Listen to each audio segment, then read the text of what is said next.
I'm David M. Hancock, and I'm going to read to you from my novel, Tricks Gone Bad. We're going to read from the final chapter entitled El Paso, 1986. We pick up the action, and the character, David, is really sweating it out that he's going to have to testify in a criminal trial. David is sitting on the green sofa, writing in his journal when he gets the second call. His prose has a breathless tone as if written for the closing tease of a 1940s adventure reel. Will fate be kind? Withdraw the knife at the last moment, impart another scary but survivable lesson. Or does the blade come down this time? Pay up, you've skated long enough. Settle the debt for all the free years. David knows before he picks up. Hello, David, it's Stephen. Pause. David takes a long moment to consider this newest anomaly in the legal process. If he told his lawyers about these calls, there would likely be a mistrial. David doesn't want to spend another year with this hanging over his head. Still, this was pretty Bush League stuff coming from the defense. Only in Texas, thinks David, out in the West Texas town of El Paso. Hello, Stephen. The phone connection is not good. David considers asking Stephen to hang up and try again, but given a moment to think, David probably won't pick up again, and maybe this was Stephen's only dime. Stephen jumps right in. Look, David, I need your help. It's not going good for me. If I lose, they're going to put me away. How many years? Asked David, so cool. They're talking 15 years. Stephen has a convincing tremor in his voice.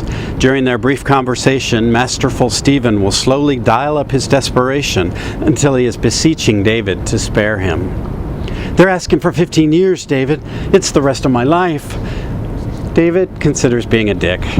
He could explain to Stephen that just because the prosecution asks for a certain sentence doesn't mean they'll get it.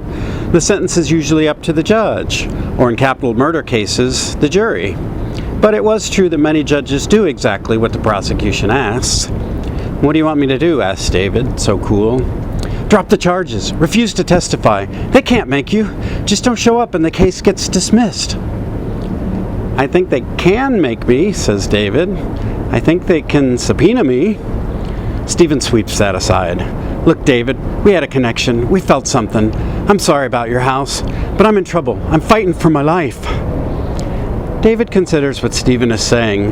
15 years was heavy penance for kicking in a crappy back door and scattering some papers and silverware.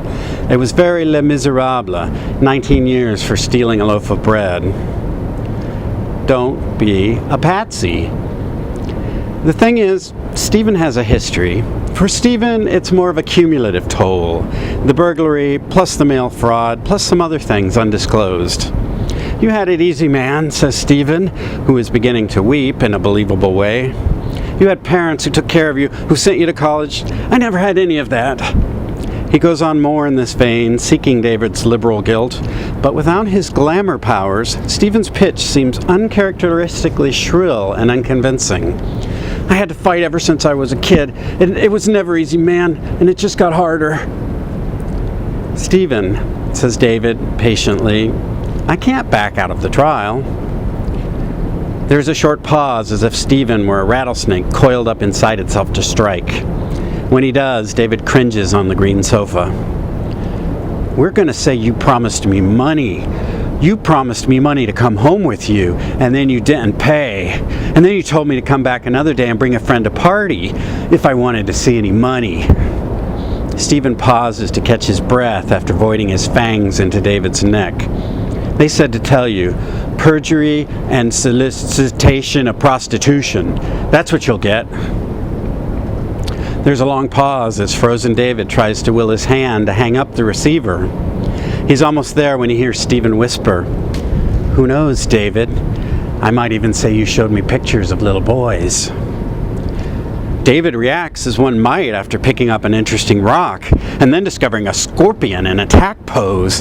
He fumbles the phone out of his hand, watching the receiver on its tether skip across the shag carpet.